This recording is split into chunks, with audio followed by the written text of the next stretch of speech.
A very good morning to you. Welcome to a brand new week. It is Monday, and every Monday we have Motivation Monday. My name is James Okumu. So glad you've taken the time to hook up with us today as we have yet another conversation to inspire you and to motivate you as we begin a brand new week. So, imagine not having to use your arms for like a day.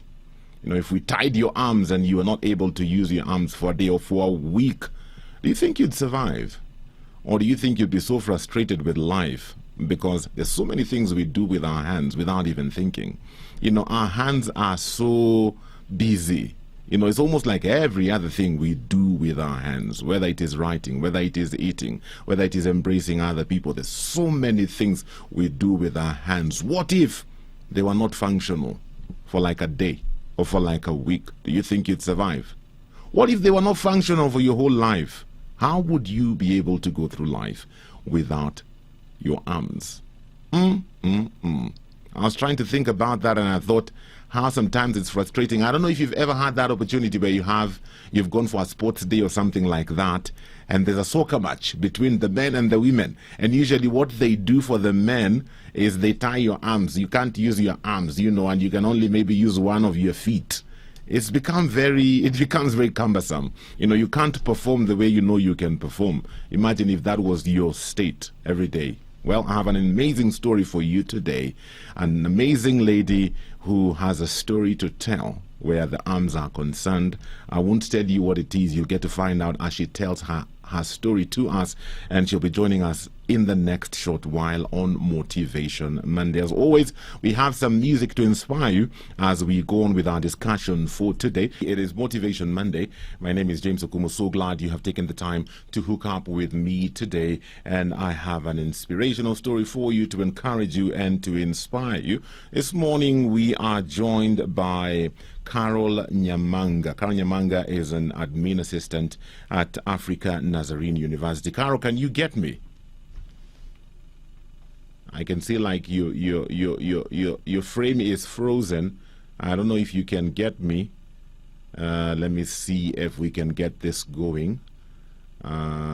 Okay, seems like there's an issue with the connection. Let's try and connect with her. Carol Nyamanga, like I said, is an admin assistant at Africa Nazarene University.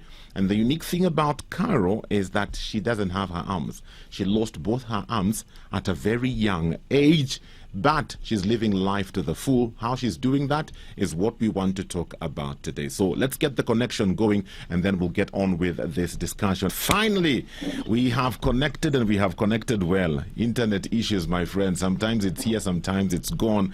Carol Nyamanga, how are you doing? Fine, thank you. It is good to have you. Karibu sana on Motivation Monday on Jam 316. So let's get into your story. You know, how did you end up losing your arms? Oh, well, I got an accident when I was 9 years old. What happened? It was a fire accident. Okay. We used to live in rural home, and over there is this. The days people used to cook using the tray stone. Yes. And so my mom, it was on a Monday morning, my mom had woken up, prepared porridge for us.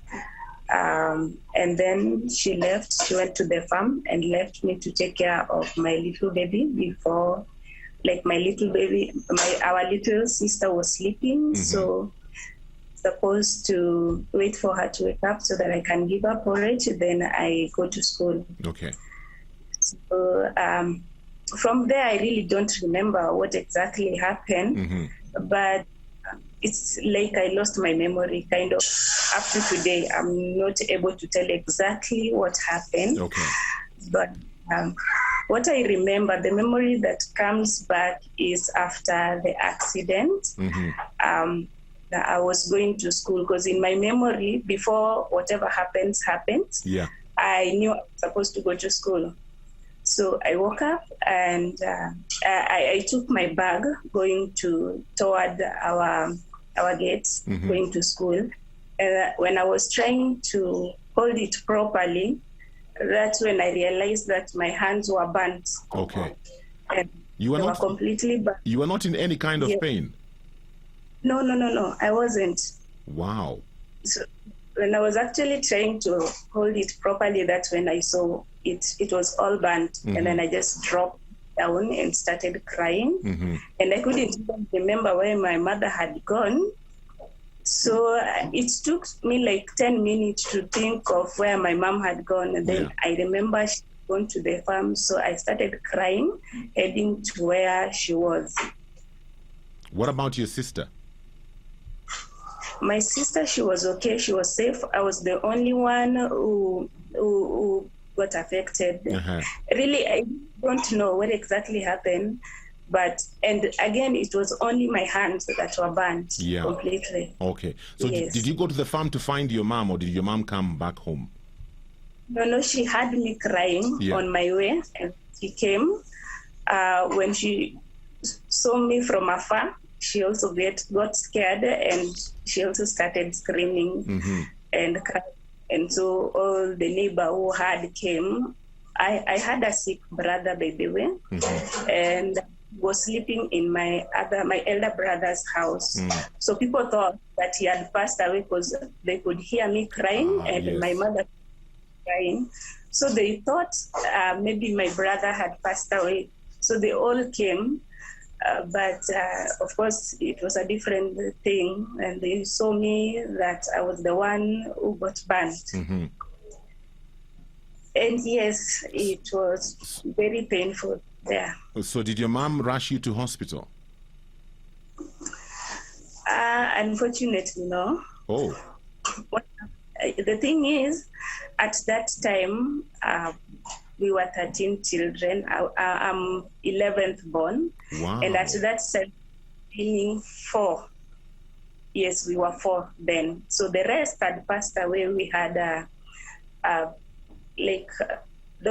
sickness all over. So my parents had used almost everything that they had to take care of them.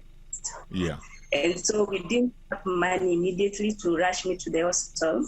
So they had to take time and find a way that they can be able to get money, selling the little things that we had remained with so that they can be able to money to take me to the hospital. Now that took 2 weeks. Oh my goodness. With the burnt areas, and the only medicine I would get was just painkiller, and maybe they would take a thorns and just to pierce it so that water can come out, and they apply the painkillers around. Yeah. So for 2 weeks you were at home? Yes, for 2 weeks I was at home. Okay. And I was very bad. Well, I can't even begin to imagine staying at home for 2 weeks with that kind of a situation. So when they eventually took you to hospital, what did the doctors say? When I was taken to the hospital, first I was taken to a dispensary nearby. They looked at me and they told my mom that there was no hope for me. I mean, I was almost going to die. Oh. So, I mean, everybody could see that, because even me, I could just see the world green, nothing else. And so we all knew I was going to die. There was no hope. So they didn't treat me. They told my mom just to take me back home. And just wait for that day. But my mom, hopefully, I thank God for her, by the way. She's a great woman, and she loves the Lord. And she did not give up at all. She took me to the hospital, to Migori Hospital, now the big one, St. Joseph Migori. And when I arrived there, of course, they took care of me and looked at me. And even them, they had no hope that I was going to live. So they took me in. But then I would be placed in a water tub, a bathtub. Yeah. Like they stay in the water for like, was it 3 hours or 2 hours or so? Wow. Salty water. Was that it painful? Can kill those. I don't even remember if it was painful, because my work was just to cry. Wow. I was just crying all the time, whether it was painful or not. my work was just to cry. Yeah. Because I knew I was going to die. It was said by the doctors, and even in my mind, I knew I was going to die. So I thought I was going to leave my family behind, and I don't remember feeling any pain at all. So how long did they continue with this treatment of putting you in the salty water? I think they did it for 3 days. And then they told my mom that, they actually told my mom and my father then that the only thing they can do is to amputate me and me can live. And yes, and if they don't do that, the possibility of me dying was very high. Okay.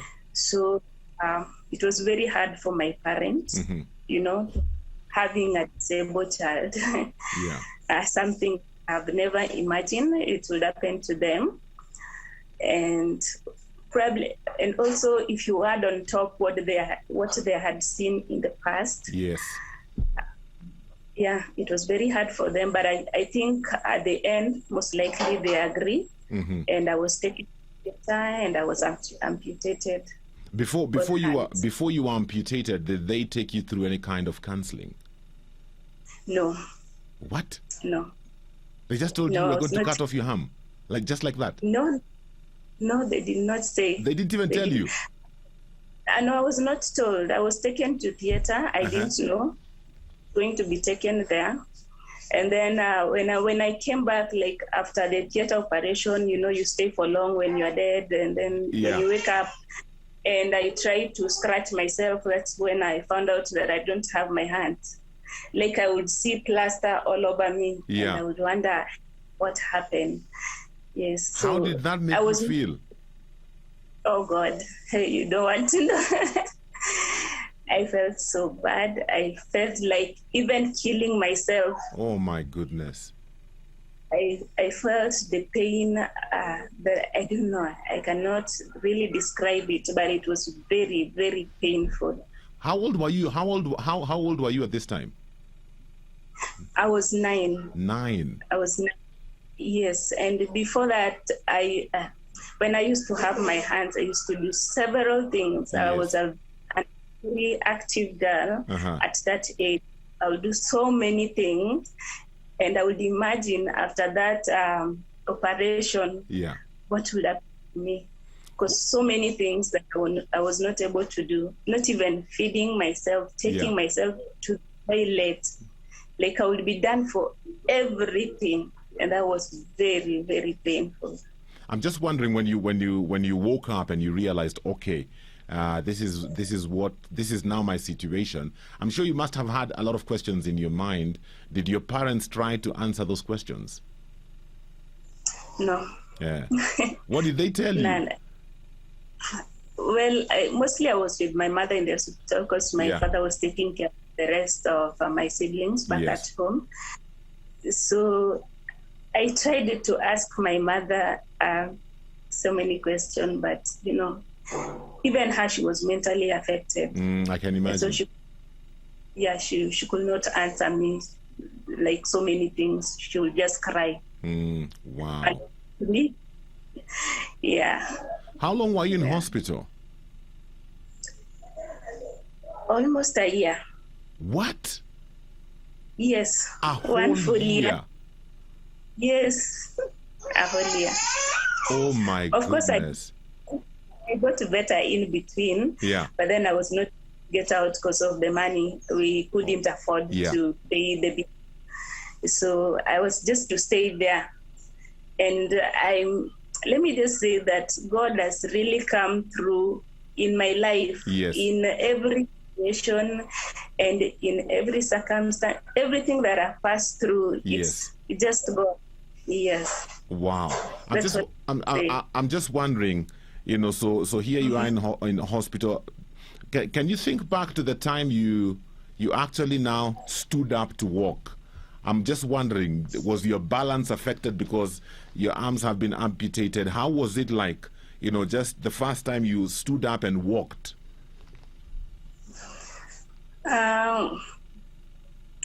I can't really remember, but what I can really remember is immediately after the operation is what I really can recall. Yeah. That I was affected so much,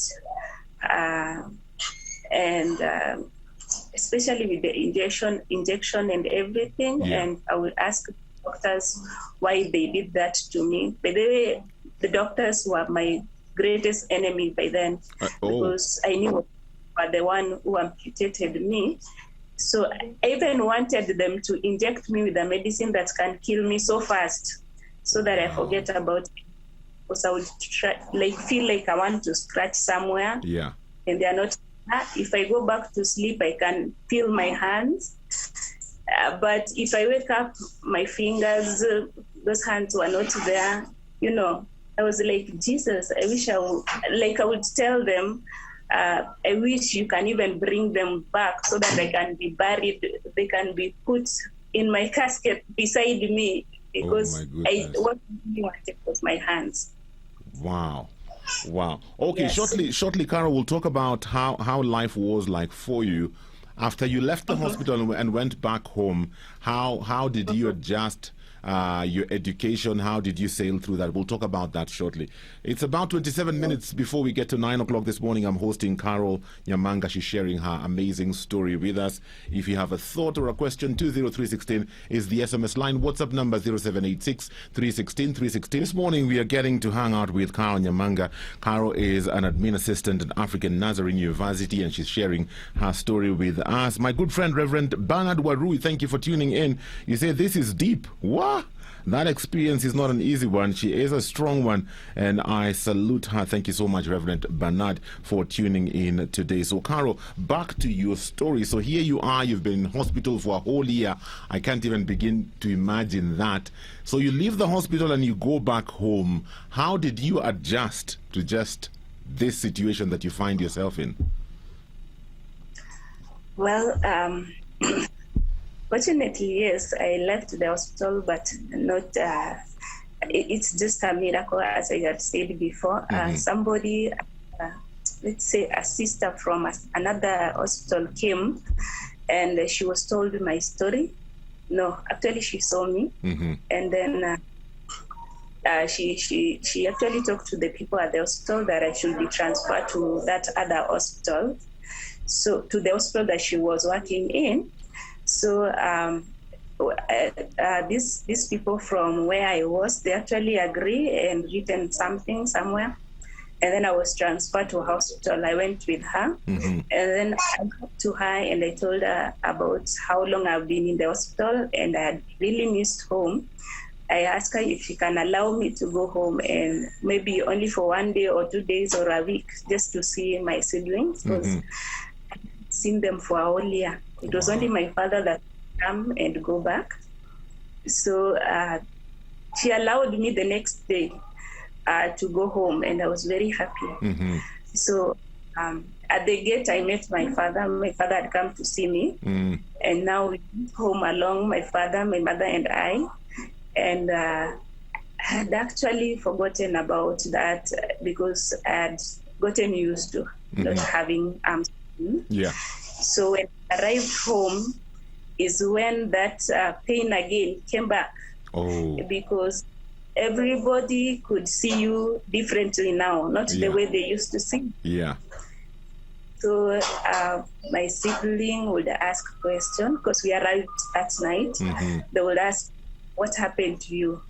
Why your arms? You know? And even when my mother had cooked, during those times I used to be fed. You know, I had to sit down so that my mom can feed me.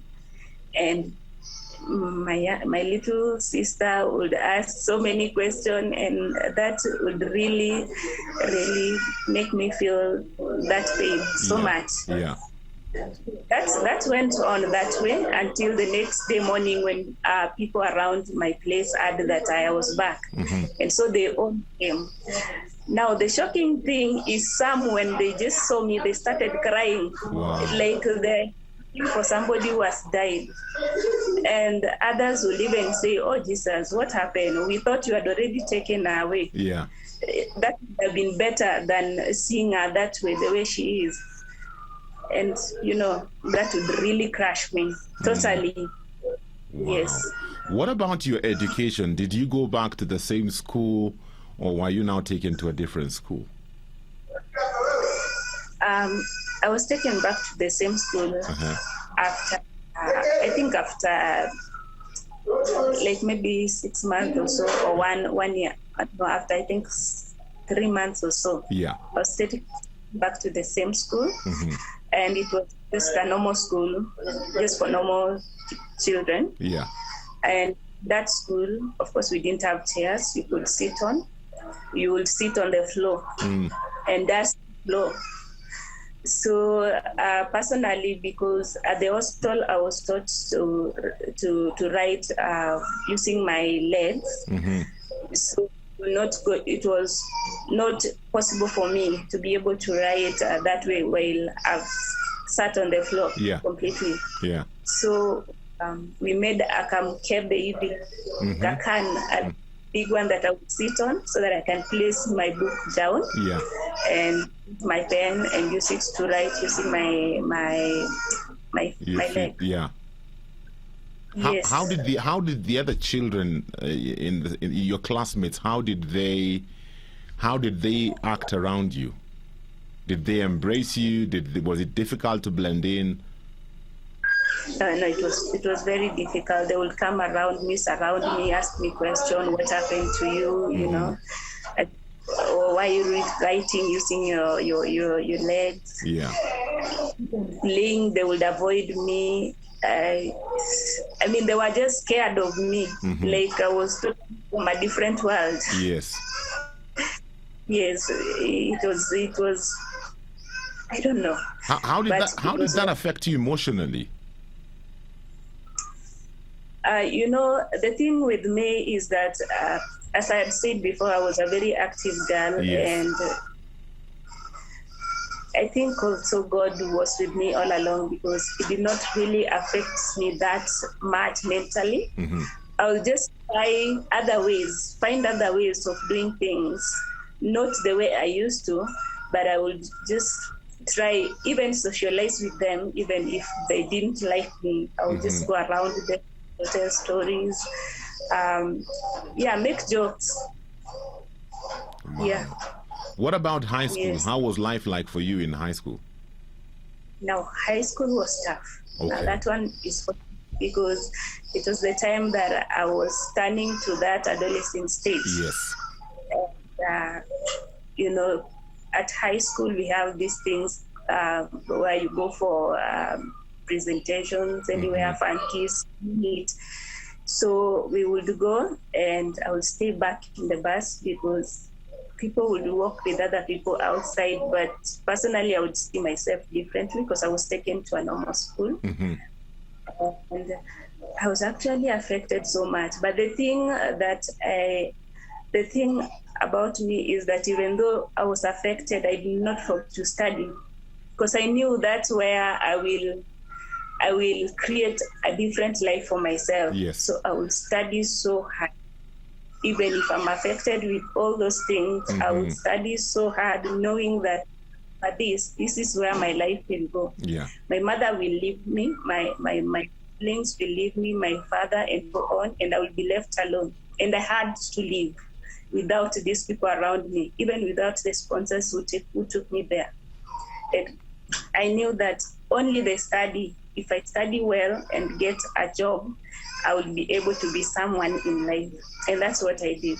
Wow. I'm just wondering, when you look back now, do you think things would have been better and different if you were not taken to a Kawaida school? Maybe if you were taken to a special school, where they would understand you better, do you think things would have been different? Or do you look back and say, it is well?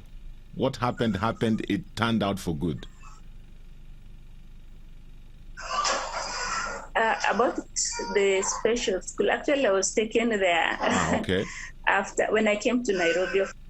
Yes, when I came to Nairobi, and this guy, known as Bruce, he was my sponsor. The first time I was taken to Joytown Primary School, and I stayed there class 2, 3, up to I think class 4. Okay. I left because, I learned a lot in that place because there were people who were worse than me. That's what I can say. Mm-hmm. I was even better. Would see. And so my sponsor looked at me and he said, no, you don't belong here. Mm-hmm. You belong somewhere else. And that's why I moved from that school and taken to a different school. Just a normal school now. Okay.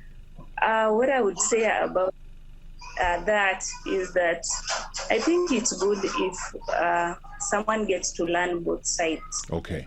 Because then you are able to compare and you are able to see yourself somewhere. Mm-hmm. And if I would go back to a special school, I really know what life outside here is and what life inside there is also, what life inside there is. Yes. So I would go back and just talk to them in a way that I understand both sides. Okay. Yeah. Okay. So after high school, where did you go to? After high school, I had to struggle again for some times, I think for like 1 year or so. But then later on, I joined college at Nazarene University. What course were you taking? And I did international business bachelor degree. Mm-hmm. I finished, of course, thank God. And then later on, I joined my master's also. I did it and finished. And now I'm not studying, but hopefully if I get finance again, I'll join and continue with my study. How was life like in campus? In campus, in the beginning, it was not that interesting, but as I told you, I thank God for my character. I will blend anywhere. And it became really interesting when I joined second year, because I could join so many clubs. I would participate in so many clubs. I was in a soccer club. I play almost everywhere, and I am known by those. You played soccer? Went to Kenya. Yes, I did. I am a soccer girl. Hallelujah. Wow. Yes. And I was in several clubs. I was actually a leader in some other clubs. So I was active and it was interesting. I really loved my life at campus. It was fun. Yeah, listening to you, what I'm getting is that you did not allow your situation to dampen you, or to restrict you. You decided, I will live life and I will live life to the full. And I think that's a very important thing. Have you ever been in situations where people try to limit you because they look at you and how you are physically and they try to limit you? And how do you handle situations like that? Yes, I have been. First of all, let me say, when I left Joytown Primary School, I was looking for a school here within my estate. Yeah. And I went to a Christian school to ask for if I can be taken in. That is, then it was called NPCA here in Woodley, in Jamhuri. And they totally refused. I was given a test, but because of my condition, the way I look, they said, no, we cannot take you. I also went to St. Nicholas in Ngong Road to ask. I was given a test, I passed, but they said because of my disability, they cannot take me. I went to St. and they refused. And that's really demoralized me. And I felt really bad. What was so bad about me? If I could perform, what's wrong with me? Then thank God when I went to Maxwell Adventist, they accepted me and they took me. Of course, I made them proud because I did exactly what I went there to do. And I performed in my KCPE. I passed. Then after that, I went to, I was also looking for a school, though I had passed, but my sponsors did not want a government school. So I was looking for private school, and the same thing still happened. But later on, I went to Computer Girls, and I was taken in. and I also did well. Yes. I finished and passed. Wow. Got my grade. So there's this thing about us disabled that if people look at you, I don't know what they think. First of all, they feel simple. Please don't feel that, because if you feel that, then you make me feel like I will not be able to do something, or I will not be able to come out and be someone in life. Yeah. You feel like instead you are hopeless, you have nowhere to go, or you cannot be able to stand on your own. So that's one thing that about sympathies. No, if you want somebody to come out from where they are, don't feel sympathy. Give them advice. Yes. Counsel them. Yes. Tell them follow this, and that's when somebody can be able to come out strong, even better than you. Very true. Very if you true. give them a chance. Wow. Yeah. What about now in your adulthood? Do you ever find yourself in similar situations where, people look at you and maybe they disqualify you for a particular task or a particular job because in their minds they've already put limitations on you?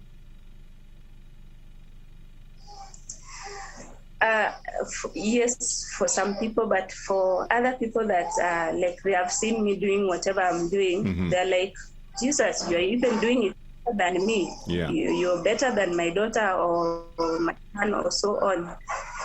Yes. Of course, personally, I don't mind what people say. I only continue with what I know, what I can be able to do. And even if I go, because of course I travel every single day when I work, and I want to remove my fare. Someone will tell you, can I assist you? I'm like, no, thank you. Let me just do it for myself. Yes. Yeah, because I don't like people to do things for me. Wow. I like it when I do it myself. Yes. Yes. Wow. Do you have any hobbies? What do you do with your free time? Apart from playing football.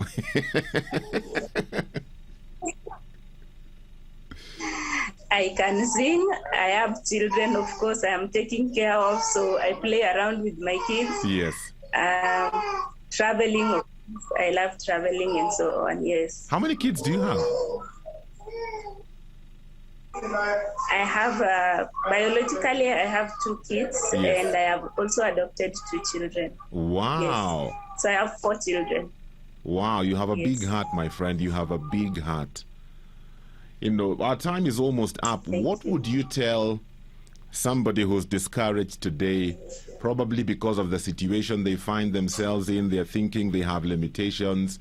I mean, looking at you, you've lived your life and you're continuing to live your life positively, doing what you want to do, loving life, embracing life. What would you tell somebody who's in that place today? Well, that is very difficult. But what I will say is that you need to stand out, come out of that cocoon that you are in, and just ignore that you're struggling somehow, somewhere, and stand out, and God will use somebody to show you the way and to make you somebody admirable in either society or a family, or you can even be able to take care of the people that that thought that you were not able to be able to make it. Yes. Wow. As I'm speaking now, I'm proud of myself that I'm able to take care of these children that I have. And I just love the Lord for the far that He has brought me. And I think if He has done it for me, that I was very hopeless and that people thought that I was not going to be someone in life, then He can be able to do it for anybody. Miracles do exist, but only if you reach out for that miracle. I love that. You have to reach out for that miracle. Wow. What does your family say about you today when they see how far you've come? They're actually very proud of me. Unfortunately, I lost my dad, so he was not able to see the person that I have become so far. But I have my mother, thank God, and she's very proud of me. And I can say I have really tried to help her to come out of that life that we used to live. Right now, even built a better house than the one we used to have before. Wow. And of course, I want her to live a life that she never imagined that that she was trying to save her life has really placed her there. Wow. And she's very proud of me. And people around me, when I go home, they would come around and like want assistance. And I'm like, yeah, you see what Jesus has done. Yes. Wow. Yeah. Asante sana, Carol, for taking the time to talk with us today. Unfortunately, our time is up, but your story is such an inspirational story. Thank you for allowing God to use you to be an encouragement, not just to your family and your colleagues, but also to my audience this morning. May the Lord continue to use you and to bless you. Thank you so much. Asante sana. A big shout out to Lea Washuka. Lea Washuka, I know you are listening in today. Nimeambiwa lazima nikupatie a big shout out, so thank you so much for listening in. A couple of SMSs coming in, even in response to what we are talking about today. Modhoni, all the way from Qatar, says, oh my goodness, that's a strong girl. We have so much to thank the Lord for. And then I have another one here from my friend Sandra Muluka. She says, following the story of the lady in studio, I can't even imagine how that has affected her, but would like to just tell her thank you for sharing your deal and explaining it to us. Such stories make some of us know and see how blessed we are, and we should be grateful for everything that we have. Sandy, thank you so much for sharing that with us today. Asante sana, Carol. We'll connect again sometime. May the Lord bless you. Thank you so much. I'm out of time for today. I hope that Carol's story has been inspirational to you. Don't let anything hold you back. She did not allow her situation to hold her back. She finished her education, went on to do a degree and a master's. She has a job. She's taking care of 4 children. I'm telling you, that's unbelievable. Don't let your circumstances hold you back. For this and more of our shows, log on to www.familymediaonline.com to enjoy a wide variety of programs, from current affairs to testimonials and features, pastoral and inspirational shows, kids entertainment, and so much more. Also stream live on www.familymedia.tv.